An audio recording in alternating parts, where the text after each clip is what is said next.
철로역정에서 배우는 기독교 영성 6번째입니다. 아볼로온과 싸우다. 우리 철로역정 책에는 4번째 장입니다.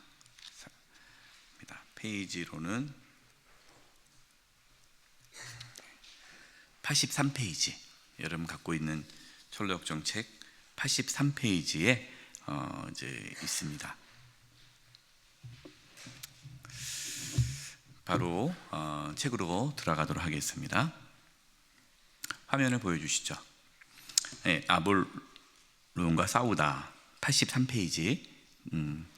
여러분 책을 다 이렇게 읽어오시죠. 네, 책을 읽어오셔야 좋을 것 같습니다. 이제 보겠습니다. 그 주인공 크리스찬이 이제 뷰티풀 하우스, 교회를 상징하는 그 뷰티풀 하우스에 방문했죠. 그리고 이제 거기서 이제 나와서 가게 되는데요. 크리스찬이 이렇게 얘기하죠. 내려가는 길도 위험하군요. 그때 이제 경건이 얘기합니다. 네, 맞습니다. 겸손의 골짜기로 미끄러지지 않고 내려가는 게 힘들기 때문에 저희가 함께 이곳까지 온 것입니다. 이제 겸손의 골짜기. 이 겸손의 골짜기는 뭐냐면, 우리 인생에 있어서 인생의 여러 가지 시험, 시련, 고난, 이런 것들은 우리를 뭐하게 만듭니까? 겸손하게 만들죠. 네, 겸손하게. 내가 참 아무것도 아니구나, 내가 넘어질 수밖에 없구나. 이게 겸손의 골짜기인데, 이 겸손의 골짜기에 내려가는 게 힘드니까 저희가 여기까지 온 겁니다. 저희는 누굽니까? 그 교회에서 만난 동역자죠. 여기서 이거는 공동체 필요성을 말하는 겁니다. 우리가 신앙생활을 하면서 있어서요, 때로는 넘어지기도 하고 시험에 들기도 하고 막 그럴 때 붙잡아주는 사람이 있어야 되잖아요. 이것이 이제 교회 공동체의 필요성이죠. 구역 식구들이, 남녀 성교회, 또 제지, 또 일대 양육자가, 또 이곳을 통해서 여러 모임을 통해서 우리가 함께 이렇게 신앙의 길을 걸어가는 거죠. 그들은 크리스찬과 아주 조심스럽게 내려갔다. 하지만 그는 한두 번 발을 헛디디기도 했다. 넘어질 수 있다는 거예요. 우리 크리스찬들이 우리가 신앙생활 하면서 뭐 한 번도 안 넘어지고 그냥 쫙 가지는 않습니다. 때로는 넘어지기도 하고, 뭐 시험에 들기도 하고, 낙심되기도 하고 그러죠. 그래도 괜찮아요. 산 밑으로 내려온 착한 가족들이, 교회의 성도들이었죠. 크리스찬에게 빵과 물과 건포도 한 송이를 건네고 있었다. 그래서 빵과 물과 건포도 한 송이를 주면서 또 힘들 때 먹어라 라는 거죠. 이것은 의미를 하는 것은 예수님의 살과 피를 의미하죠. 그래서 우리 교회 공동체에서는 예수 그리스도의 살과 피를 의지하면서 가는 공동체죠. 물론 또 교회 공동체 안에서 함께 또 식사도 하고 또 이렇게 하는, 교제하는 것도 필요합니다. 그거를 또 다 의미하는 거예요.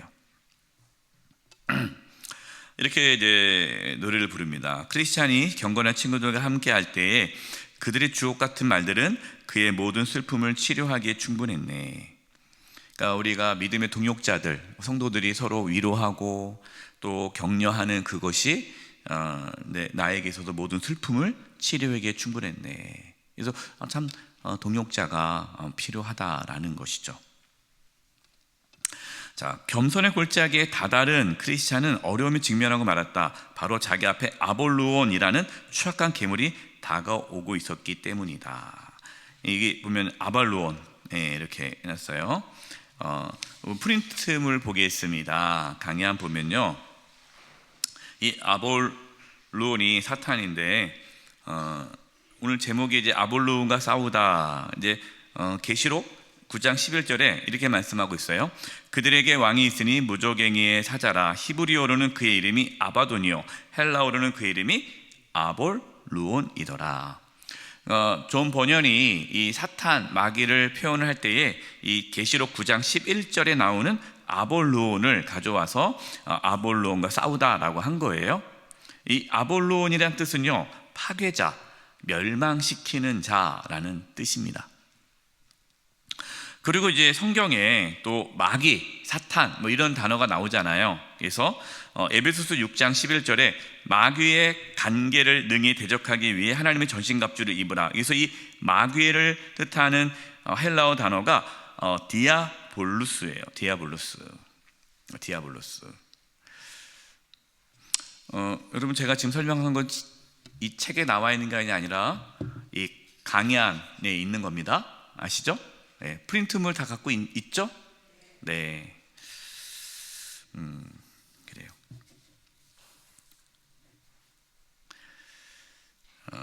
거기에 보면 디아블로스라는 단어가요, 이 헬라어가 두 단어가 합쳐진 거예요. 디아라는 단어와 볼루스라는 단어가 합쳐진 겁니다. 이 디아라는 단어는 사이, 어디 사이라는 단어고요. 블로스는 던지다 라는 뜻이에요. 그래서 이 두 단어가 합쳐진 단어인데, 그 뜻은 그 사이, 관계 사이에 파고 들어가서 그 관계를 던져버리는, 그러니까 깨트리는, 파괴하는, 그가 디아블로스인데 그가 사탄 마귀라는 거죠. 그럼 사탄 마귀는요, 관계를 깨트리는 거예요.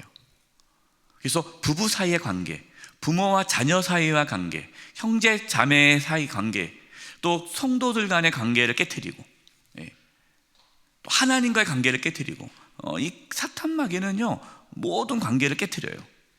그러면 여러분들이 누구에게 한마디 들었어요. 한마디 듣고 나서 확 그냥 감정이 상해서 기분 나빠요. 삐졌어요. 내가 그 사람 다시는 안 만나. 그러면 지금 뭐가 일하고 있는 거예요? 사탄 마귀가 그 관계 속에 팍 들어가가지고 관계를 다 깨트리는 거예요. 그럼 거기서 넘어지면 안 되겠죠. 그러니까 분별할 수 있어야 돼요. 분별.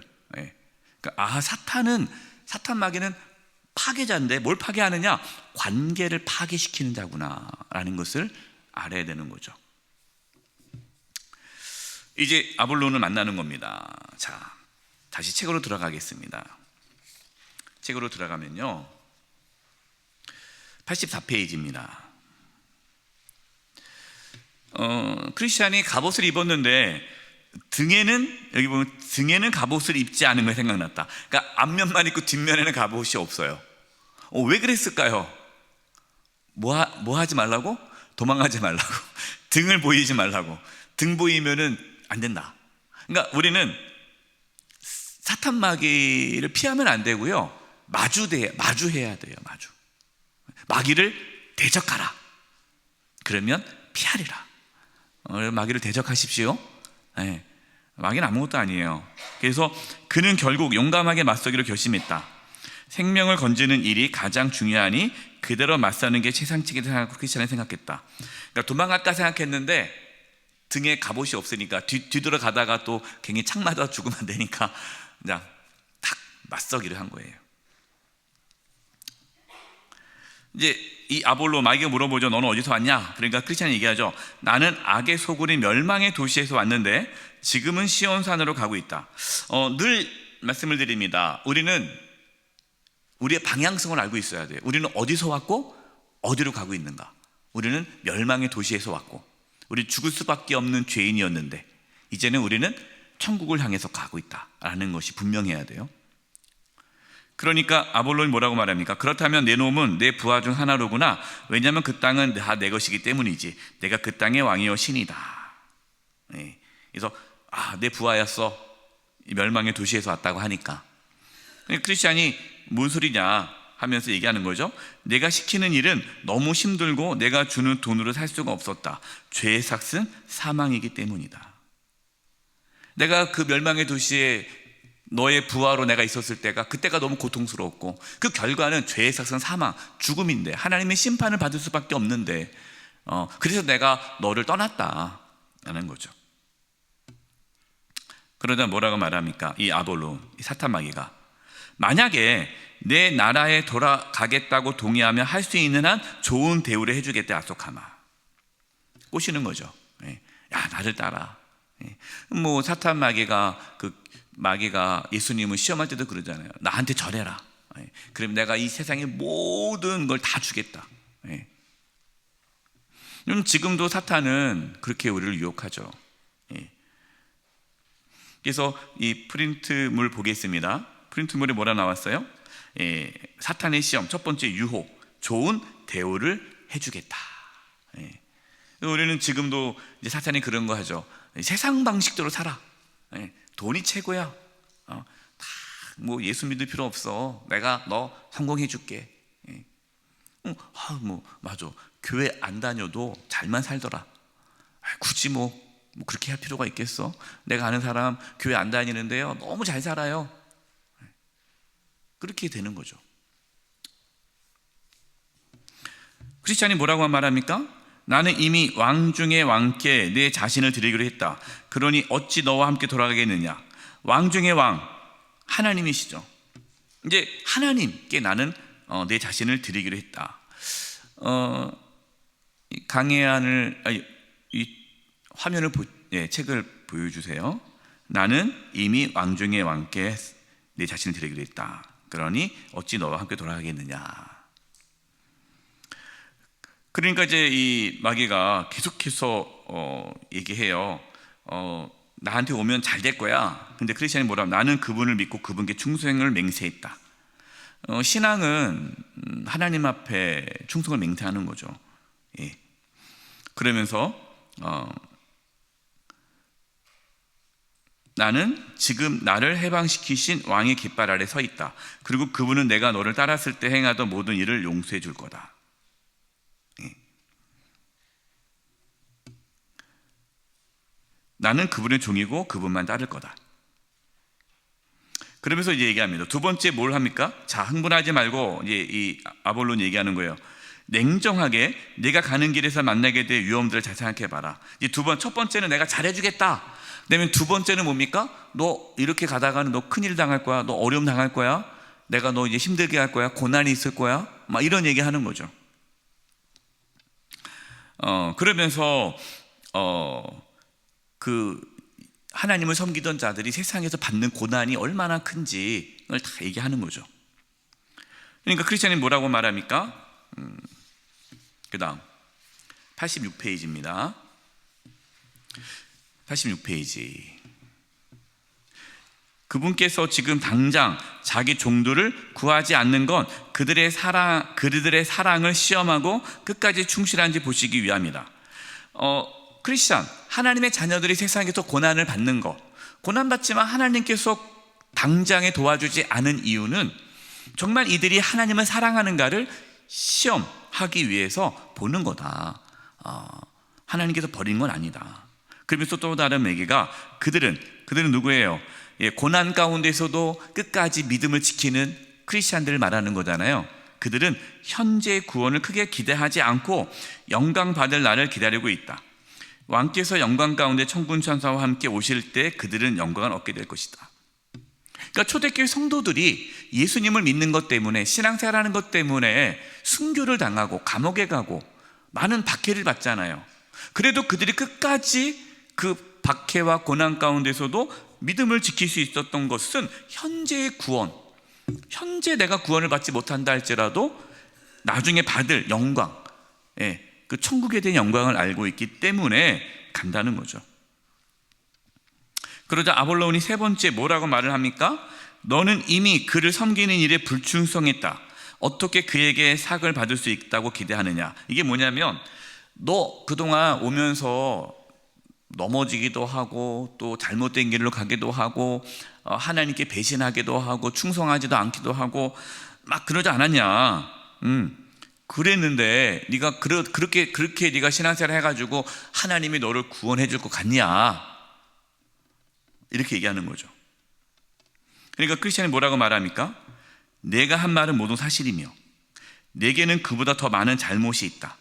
하지만 내가 섬기고 존경하는 왕은 긍휼이 풍성하셔서 모든 것을 용서해 주시는 분이다. 그러니까 사탄은요, 우리 이렇게 공격을 해요. 야, 네가 그러고도 목사냐? 네가 그러고도 장로냐? 네가 그러고도 권사냐? 네가 그러고도 성도냐? 포기해. 야, 너 구원 못 받아. 그래서요, 자꾸만 그래, 하나님이 나 같은 자를 이뻐하겠어?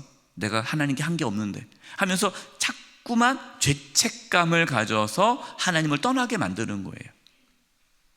그래서 그때 뭐라고 말해야 돼요? 그래, 네가 한 말이 다 사실이다. 맞다.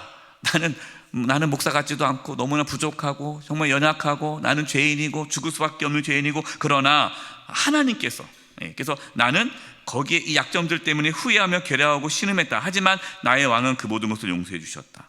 내가 참 부족한 것 때문에 괴롭고 그런 건 맞지만 하나님은 나를 용서해 주셨다. 자, 프린트물 보겠습니다. 세 번째 정죄, 너는 하나님께 불충실했다라는 거죠. 그래서 사탄은요, 우리를 그걸 공격하는 거예요. 정죄함. 요한계시록 12장 10절입니다. 내가 또 들으니 하늘에 큰 음성이 있어 이르되 이제 우리 하나님의 구원과 능력과 나라와 또 그의 그리스도의 권세가 나타났으니 우리 형제들을 참소하던 자, 곧 우리 하나님 앞에서 밤낮 참소하던 자가 쫓겨났고, 이 참소하는 자가요, 사탄마귀예요. 사탄마귀는 참소합니다. 참소가 뭡니까? 일러 바치는 거예요.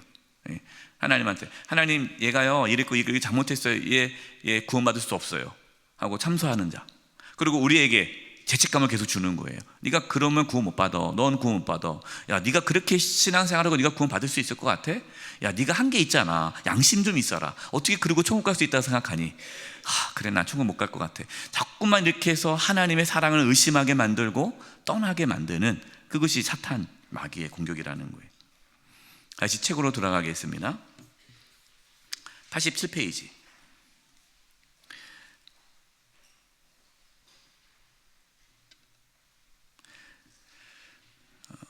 이블로우는 불붙은 창을 크리스찬의 가슴에 던졌다. 그러나 크리스찬은 손에 들고 있던 방패로 창을 막았다.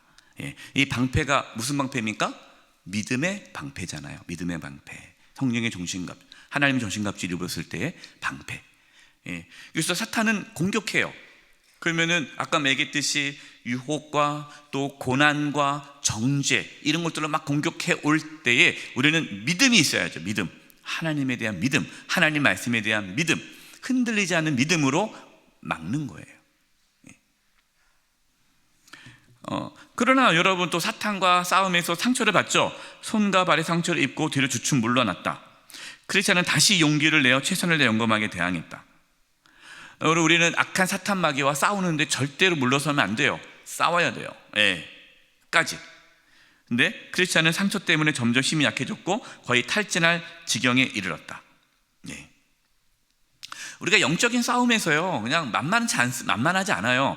사탄 마귀가요, 만만하진 않습니다. 그냥 쉽게 이기지는 못해요. 그래서 때로는 누가 한마디 했을 때 마음에 상처가 돼가지고 막 교회 나오고 싶지 않아요. 그때 그러잖아요. 야, 무슨 그런 소리 듣고 그래? 그 정도는 다 털고 일어나. 여러분, 본인이 당해보세요. 그게 되나? 안 됩니다. 이게 쉽지 않아요. 당해보지 않고서는 쉽지 않아요.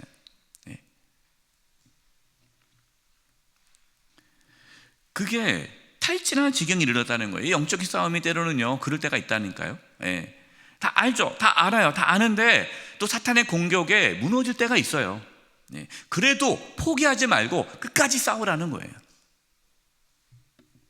자, 왜냐? 그 다음 여기 밑에 보세요. 아볼로온이 마지막 일격을 가해 크리스천을 죽이려 할 때에, 그때 하나님의 도우심으로, 할렐루야, 하나님의 도우심으로 크리스천은 재빨리 손에 뻗어 칼을 찾을 수 있었다. 그리고 나의 대적이여, 나로 인해 기뻐하지 말아라. 나는 엎드러질지라도 일어날 거다 외치며 있는 힘을 다해 아볼로온을 찔렀다. 여러분, 이렇게 하시기 바랍니다. 하나님의 도우심으로, 이게 중요해요. 여러분, 하나님의 도우심이 있다는 거예요. 프린트물 보겠습니다. 여러분, 프린트물 볼게요. 2번, 이제 시험에서 이기는 방법. 첫 번째가 뭡니까?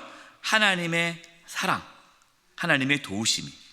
그러니까 시험에서 이기는 방법은요, 하나님의 도우심이에요. 우리의 힘으로 시험을 이길 수가 없어요. 그러니까 시험에 들게 하지 마옵시고 기도하라 그러잖아요. 왜 기도합니까? 하나님의 도우심이 있어야 돼요. 우리 인정해야 합니다. 뭘 인정해요? 우리는 하나님의 도우심이 없으면 질 수밖에 없어요. 하나님의 도우심이 있다. 그리고 칼을 뺐잖아요. 그 칼을 찾을 수 있었다. 칼을 딱 빼서 찔렀잖아요. 그 칼이 뭡니까? 두 번째 프린트물에 하나님의 말씀, 성령의 검. 하나님의 말씀으로 탁 찔렀다는 거예요. 그러니까 하나님의 말씀이 평상시에 말씀을 묵상하고 있으면 그러한 사탄의 공격으로부터 말씀을 가지고 딱 물리칠 수가 있어요. 근데 말씀이 없으면 그냥 계속 방어만 하다가, 여러분 아무리 방어만 하면 뭐예요? 공격을 해야죠. 그러니까 말씀이 중요해요. 말씀. 다음 넘어가겠습니다. 다시 책으로 볼게요. 여기 미가서 7장 8절을 한번 밑에 있습니다. 책 밑에 있죠? 우리 같이 한번 읽어볼까요? 시작. 나의 대적이여 나로 말미암아 기뻐하지 말지어다. 나는 엎드러질지라도 일어날 것이요 어두운 데에 앉을지라도 여호와께서 나의 빛이 되실 것이미로다. 아멘. 나의 대적이야, 기뻐하지 말아라. 내가 지금 넘어졌다고 기뻐하지 말아라. 나는 다시 일어날 것이다. 나는 엎드려질지라도 일어날 것이요. 우리 크리스찬은요, 그리스도인들은 안 망해요. 넘어질 뿐이지 일어나면 돼요. 일어날 것이다. 어두운 데 앉을지라도 하나님께서 나의 빛이 될 것이라.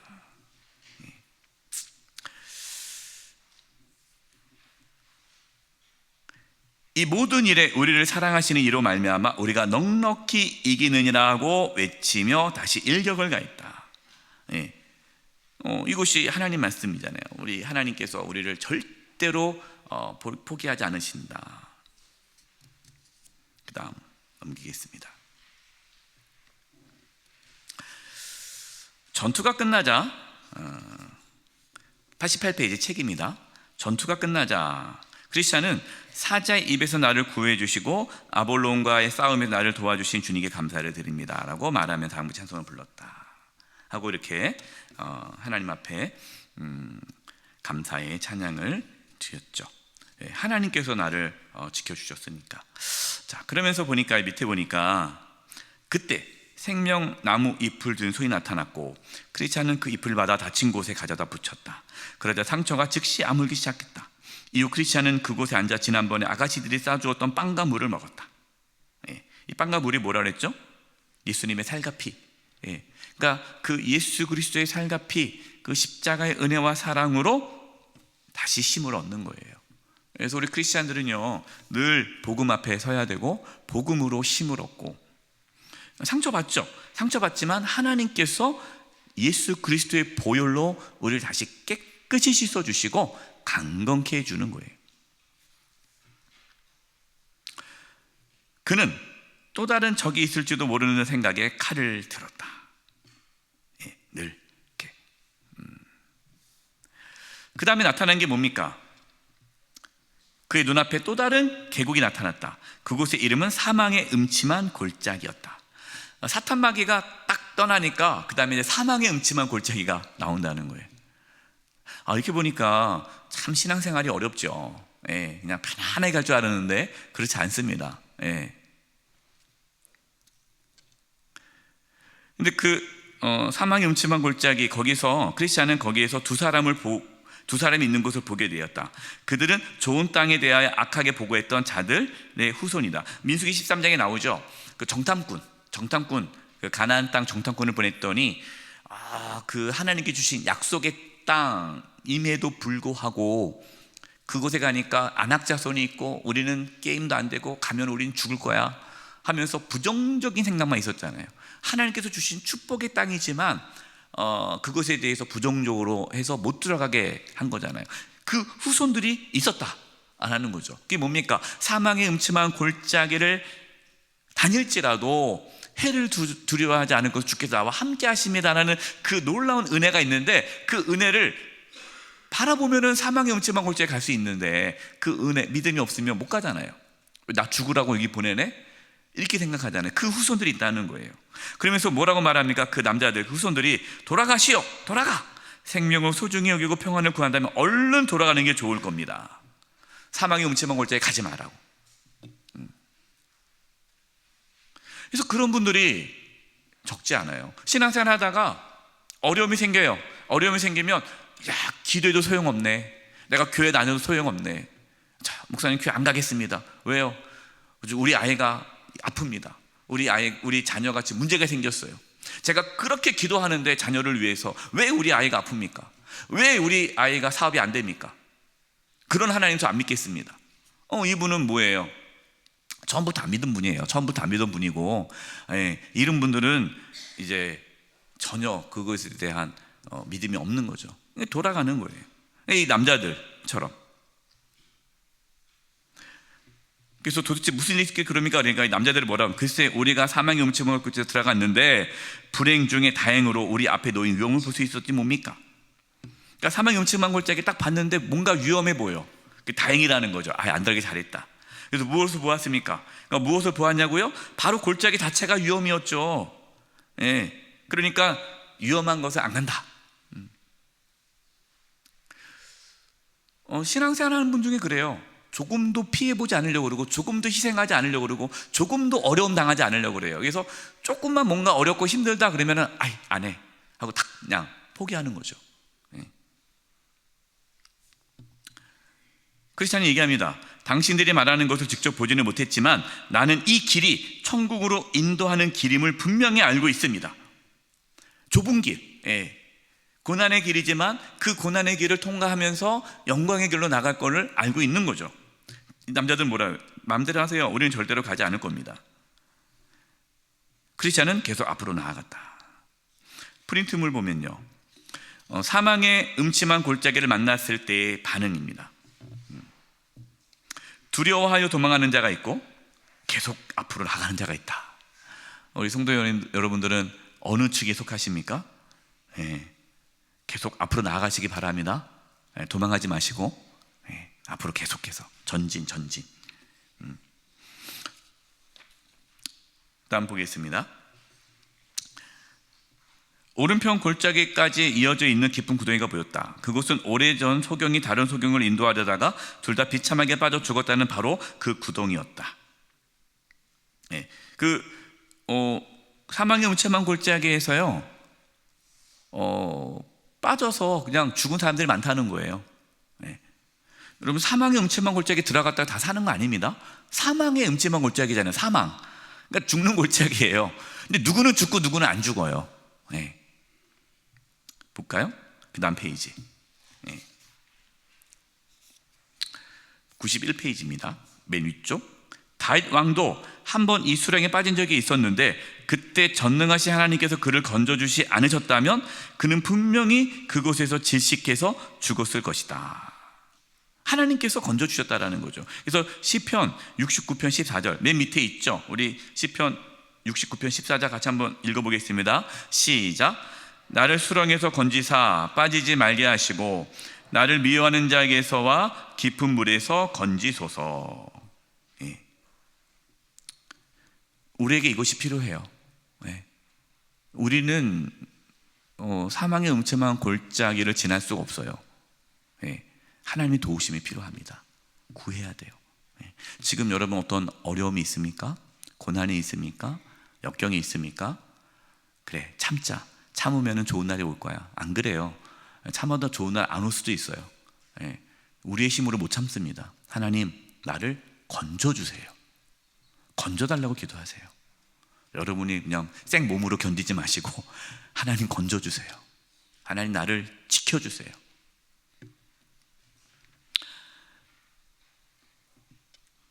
그 다음에 여기 중간에요, 무시무시한 불꽃과 굉음.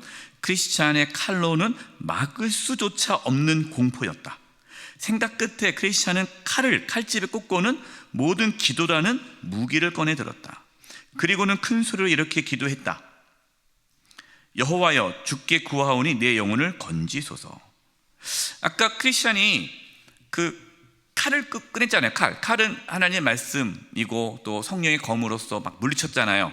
그런데 여기서는 칼보다는 칼을 꽂고 모든 기도라는 무기를 꺼냈다는 거예요. 기도.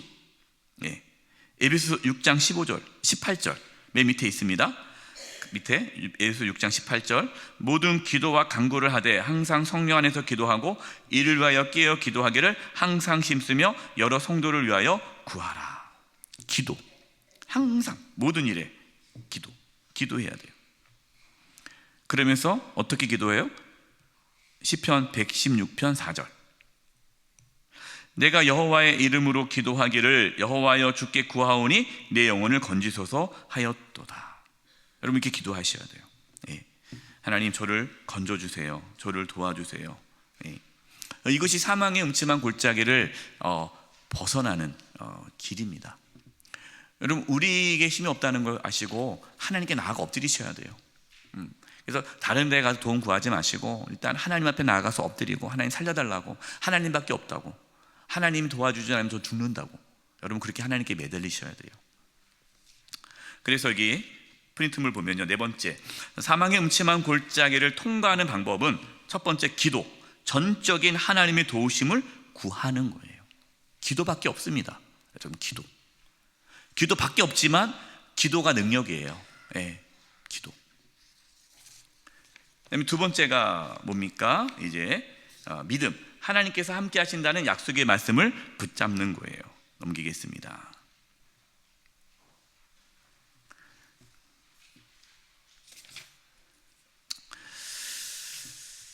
자, 그 다음에 중간에 보면요, 요 내용이 나와요. 이것도 참 중요한 부분인데 92페이지 책 92페이지 중간 부분입니다. 마귀는 그의 귀에 대고 신성모독적인 말들을 속삭였다. 크리스찬은 그의 말이 자기의 마음에서 나온 것이라고 생각했다. 이 부분이 중요해요. 자신이 그렇게 사랑하는 분을 모독했다는 생각에 그는 이전에 겪은 어떤 일보다도 더 고통스러웠다. 이런 생각을 그치려 노력해도 소용이 없었으며 그 소리가 어디서 오는지조차도 분간할 수 없었다.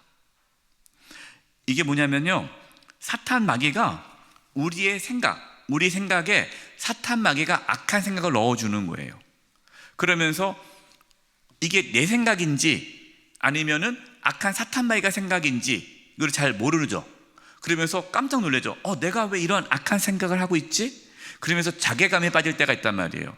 야, 내가 하나님을 믿는데, 신뢰한다는데 갑자기 하나님에 대한 부정적인 생각과 의심하는 생각과 또 악한 생각과 누구에 대한 막 미워하는 마음과 막 이런 것들이 내가 안 그런데 왜 이렇게 내가 이렇게 악하지? 그래서 스스로 나는 참 한심해 라고 생각할 수 있겠는데, 그 생각을 누가? 사탄 마귀가 넣어준다 하는 거예요. 그래서 사탄이 악한 생각을 넣어주기 때문에 우리는 분별해야 됩니다. 뭘 분별해요? 지금 사탄이 나를 공격하고 있구나, 내 생각 속에 악한 생각을 넣었구나 라고 여러분 생각을 해야 됩니다. 이 부분이 중요해요. 자, 프린트물 보면요, 사탄의 생각을 분별함, 사망의 음침한 골짜기를 통과할 때에 사탄의 생각을 분별해야 되는데, 요한복음 13장 2절 표준 세번역으로 제가 읽어드리겠습니다. 저녁 먹을 때에 악마가 이미 시몬의 아들인 가룟 사람 유다의 마음속에 예수를 팔아 넘길 생각을 집어넣었다. 가룟 유다가 예수님을 팔았잖아요. 근데 그 전에 그 가룟 유다의 마음 가운데에 예수님을 팔아 넘길 생각을 넣어준 거죠. 그러면 목사님, 이거 마귀가 잘못이지 가룟 유다 잘못이 아니네요. 그럼 가룟 유다의 잘못은 뭐예요? 그 생각이 마귀의 생각이라는 것을 깨닫고 물리쳐야 되는데 그 마귀의 생각을 붙잡은 거죠. 우리도 마찬가지예요. 여러분, 우리 생각 가운데 마귀가 넣어주는 생각이 있어요. 그걸 붙잡지 마세요. 사탄아, 물러가라 하시기 바랍니다. 네. 그래서 어떤 분은 이걸 잘 모르시는 분은요, 마귀가 주는 생각을 마치 자기의 생각으로 착각해가지고 그냥 계속 그 마귀의 생각대로 움직이시는 분들이 있어요. 네. 그러면 결국 그 사람은 멸망의 길로 갈 수밖에 없어요. 네. 이걸 분별해야 됩니다. 이게 지금 마귀의 생각인지 하나님의 생각인지 지금 내 생각인지 이걸 분별을 해야 돼요. 뭘로 분별합니까? 말씀을 통해서 분별하는 거죠. 마귀는 죽이는 자잖아요. 그래서 이 생각이 죽이는 것인지 하나님을 대적하는 것인지를 잘 분별하면 이게 지금 마귀가 지금 나에게 이러한 생각을 넣어주는구나 라고 딱 생각하는 순간, 그 정체가 밝혀지는 순간 사탄은 도망갑니다. 근데 마귀는 은밀하게 이게 안 보이게 들어오죠. 그러니까 여러분들이 그거를 잘 분별해야 돼요. 다음 책 보겠습니다.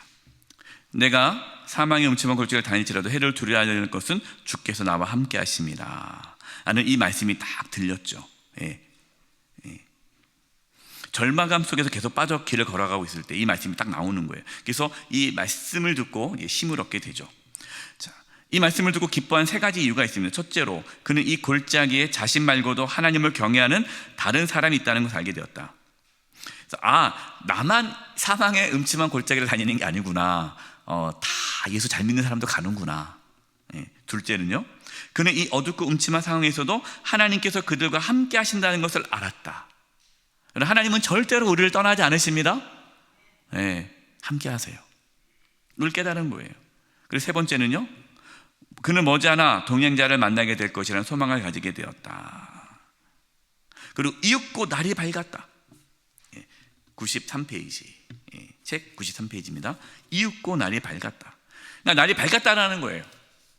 고난이 계속 가지 않는데 끝나요. 그래서 크리스찬은 하나님께 사망의 그늘로 아침이 되게 하셨다 하고 외쳤다. 그 다음에요, 중간에 어두운 가운데서 은밀한 것을 드러내시며 죽음의 그늘을 광명한 데로 나오게 하시며 라는 말씀대로 크리스찬은 그것들을 확실히 볼 수 있었다. 크리스찬은 자신의 이 모든 위험으로부터 구원받았다는 사실에 크게 감동을 받았다. 비록 전에는 이 위험들을 두려워했지만 지금은 밝은 빛 가운데서 그 위험들을 좀 더 선명하게 바라볼 수 있었다. 자, 이게 중요해요. 그전에는 지금까지 찾아온 그 고난, 시험, 환난, 그리고 사탄의 어떤 그런 공격들이 너무 두려웠죠. 그러니까 그것을 잘 제대로 이해를 못했는데 나중에 밝은 빛 가운데 하나님께서 인도함을 깨닫게 되는 순간 그 모든 위험들을 좀 더 선명하게 바라볼 수 있었다. 이것이 고난의 객관화예요. 고난의 객관화. 고난이 그전에는 너무 고난이 있다 보니까 이게 뭔지도 모르는데 지나가 이걸 객관화하면서 지금 이게 사탄이 날 공격해 오는구나. 지금 난 다 알고 있어. 이렇게 해서 객관화시키니까 이것을 이제는 좀 더 이 고난을 수월하게 이겨낼 수 있게 되었다는 겁니다. 그때 태양이 떠오르기 시작했다. 이것은 크리스찬에게 또 다른 은혜였다. 왜냐하면 그가 지금까지 지나온 골짜기도 위험했지만 이제부터 가야 할 길은 훨씬 더 위험했기 때문이다. 여러분, 끝난 줄 알았는데 이제 더 위험이 남아있대요. 그가 서 있는 곳에서부터 골짜기가 끝나는 곳까지 온통 덫과 함정, 올무와 그물과 구렁텅이와 깊은 구덩, 미끄러운 경사들로 가득했다.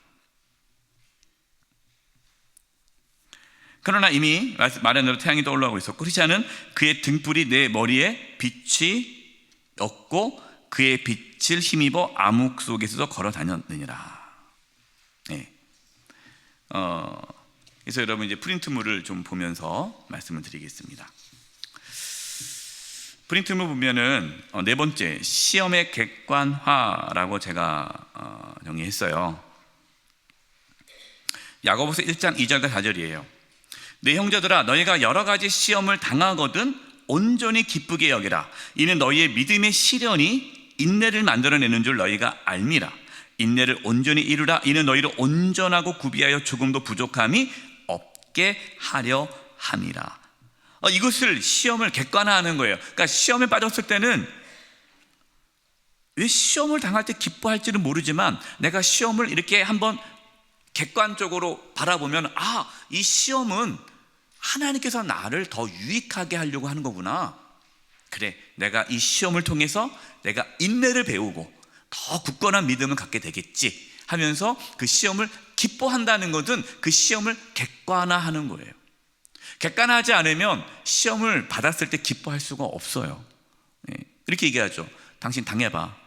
당해보면 그 말 나올 것 같아? 내가 얼마나 지금 힘든데 그렇게 쉽게 말하지 마. 이건 아직 객관화가 안 된 거예요.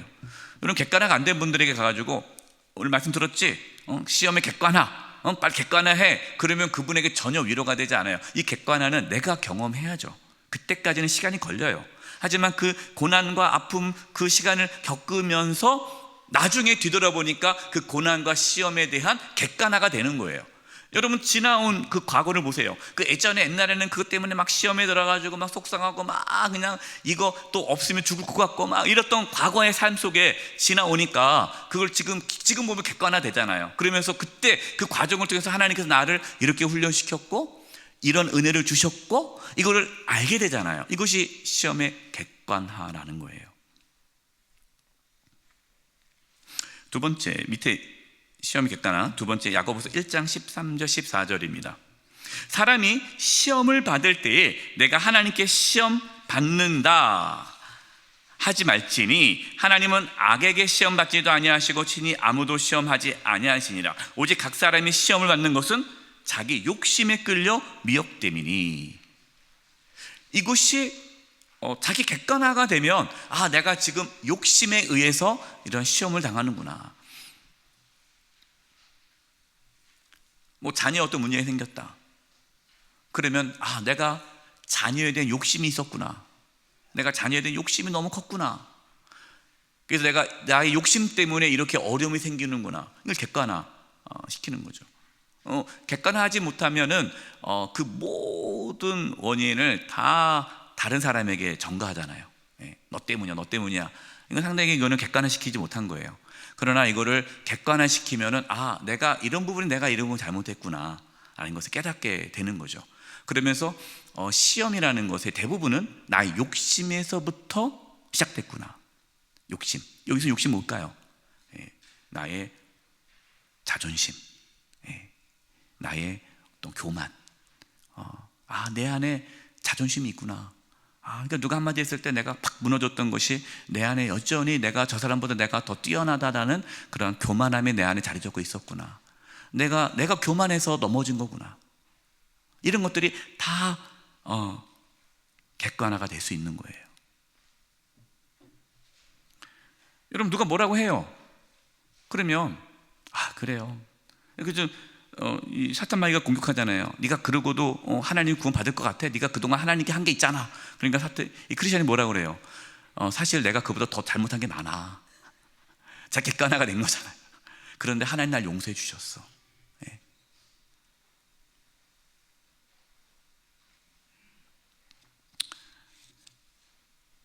밑에 그 다음에 고린도서 10장 13절입니다. 프린트물. 사람이 감당할 시험 밖에는 너희가 당한 것이 없나니 오직 하나님을 미쁘사 너희가 감당하지 못한 시험 당함을 허락하지 아니하시고 시험 당할 즈음에 또한 피할 길을 내사 너희로 능히 감당하게 하시느니라. 아멘. 저는 이 말씀을 믿습니다. 이 말씀 믿어요. 지금 내가 시험을 당하고 있다. 그러면은 감당할 수 있으니까 주신 거예요. 근데 감당 못할 것 같아요? 걱정하지 마세요. 하나님 피할 길을 또 주세요. 그래서 하나님은 적절하게 우리의 그 역량에 따라서 우리가 감당할 수 있는 그 체력을 따라서 주세요. 그래서 다시 좀 내가 안 될 것 같다 그러면 또 빼주시고 이렇게 탁 해가지고 어쨌든 하나님 우리를 그 과정을 통해서 우리를 성숙시키시는 거죠.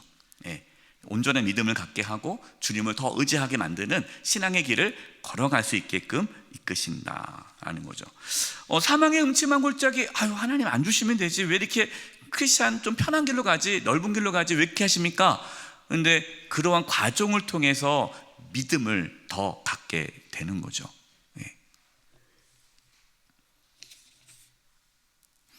마지막 부분입니다. 마지막 부분에 이제 사망의 음침한 골짜기를 딱 이제 지났어요. 그러자 골짜기 끝에 피와 뼈, 토막난 시체들, 심지어 이전에 이곳을 지나갔던 순례자들의 시체가 널브러져 있었다. 그러니까 순례자들이 이미 앞서간 순례자들이 거기에서 뭐 했다는 거예요? 널브러져 있었다. 다 거기서 쓰러졌다는 거죠. 통과하지 못한 거예요. 그 이유가 무엇일까 생각하던 중 바로 앞에 동굴 하나가 보였다. 거기에는 교황과 이교도라는 거인 2명이 살고 있었다. 그곳에 널리 있던 순례자들의 시체와 그들의 피와 뼈와 재는 이 두 거인의 폭정과 권력의 산물이었던 것이다.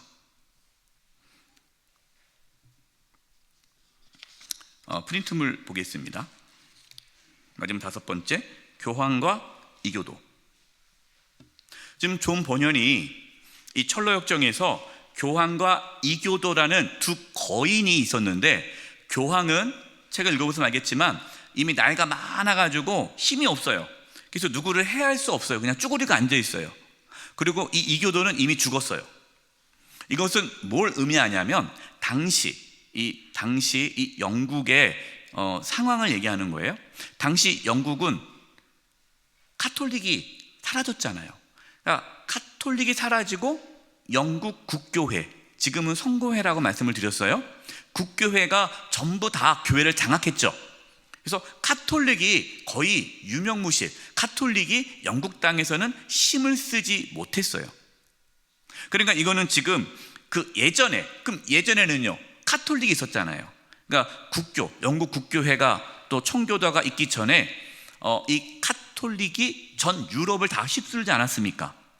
그 카톨릭의 그러한 이 교황의 잘못된 그러한 신앙으로 인해서 그때 순례의 길을 걸어갔던 많은 사람들이 잘못된 가르침으로 인해서 신앙의 길에서 다 죽었다는 거예요. 그걸 지금 얘기해 주는 거예요. 근데 지금은 교황이 힘을 못 쓰니까 걱정할 필요 없다. 과거에는 이랬다라는 걸 지금 얘기하는 거고요. 이교도는 기독교 전에 있었던 무속신앙, 이교도라는 것도 있었을 거 아니겠어요? 그 영국 땅에 이 기독교가 들어오기 전부터 있었던 그 무속신앙이 있었을 거 아니겠습니까? 예. 그러한 그런 이교도들이 이제는 완전히 다 사라졌지만, 옛날에 복음을 듣기 전 사람들은 그 이교도의 가르침에 따라서 다 멸망의 길로 걸어갔잖아요. 이것을 이야기하는 거예요. 자, 그러면 존 번연은 이 교황과 이교도가 지금은 과거에는 이렇게 순례자들을 미혹해서 다 죽게 만들었는데 지금은 아무런 영향을 끼치지 못한다라고 글을 썼어요. 근데 저는 이 책을 읽으면서 과연 오늘날 교황과 이교도는 어떠한 의미로 우리에게 다가올까 한번 제가 생각해 봤어요. 그랬더니 이것을 말하는 교황은 지금 카톨릭 교황님께 선종하셨는데 그분을 말하는 게 아니라 제가 지금 말하고 싶은 교황은 율법주의. 여기 지금 프린트물 보겠습니다. 율법주의. 그러니까 그 당시 카톨릭은 뭡니까? 카톨릭은 행위로 구원을 받는 걸 강조했단 말이에요. 왜냐하면 그래야 성도들이 헌금을 많이 하잖아요. 그래서 그때 베드로 성당을 지을 때 돈이 없으니까 면죄부를 판매했잖아요. 그래서 헌금을 해야 천국에 간다. 이거는 행위 구원이거든. 행위. 그러니까 율법주의예요. 그러니까 뭔가 이걸 이렇게 해야지 구원을 받는다라는 것이 오늘날 우리 한국 교회 기독교 안에도 여전히 율법주의가 자리 잡고 있죠. 그래서 복음이 아니라, 십자가의 은혜가 아니라 내가 그래도 뭔가 해야 되는 거 아니야? 야, 이렇게 해서 내가 구원받을 수 있겠어? 자꾸만 그 율법주의에 사로잡혀서 예수 그리스도의 구속의 은혜를 망각하고, 내가 그래도 교회 열심히 봉사하니까, 내가 이렇게 열심히 하니까, 내가 그래도 뭔가 하니까 난 천국 가겠지라는 그 생각이 오히려 구원의 길을 가로막는, 그러니까 우리에게 있어서는 오늘날 율법주의가 교황 같은 존재가 된다는 거죠. 두 번째는 권위주의. 이 교황은 하이라키 아닙니까? 구조가 있잖아요. 예. 여러분, 우리는 다 계급이 아닙니다. 예. 담임 목사가 제일 높고, 장로가 높고, 권사가 높고, 안수집사가 높고, 그 다음에 평신도 낮고. 여러분, 이 구조가 아니에요. 이거는 카톨릭 구조죠. 사제, 계급 구조죠. 전혀 그렇지 않아요. 우리는 다 똑같은 형제 자매예요. 이것을 잃어버리면 내가 그래도 교회 오래 나왔는데 나보다 저 사람이 먼저 권사가 돼? 기분 나빠. 네. 내 남편이 장로가 안 돼. 저 사람이 장로가 돼? 이러면서 이게 하나의 계급으로 생각을 해가지고 시기와 질투가 돼버리죠. 여러분, 그러면 그분은 이 권위주의, 이 계급주의에 의해서 신앙이 잘못된 길로 걸어가는 거예요. 그 망하는 거예요. 그것이. 그래서 여러분, 이제 우리가 이제 한종 직분자 선거가 있는데, 한종 직분자 선거 끝나고 교회 떠나는 사람들 있잖아요. 왜 떠납니까? 자기 안 돼서 떠나죠. 이게 교황 같은 게 딱 자리 잡고 있어 잘못된 신앙을 갈아가는 거예요. 그다음에 종교의 세속주의. 교황이라는 그 당시 카톨릭은 세속주의 아닙니까?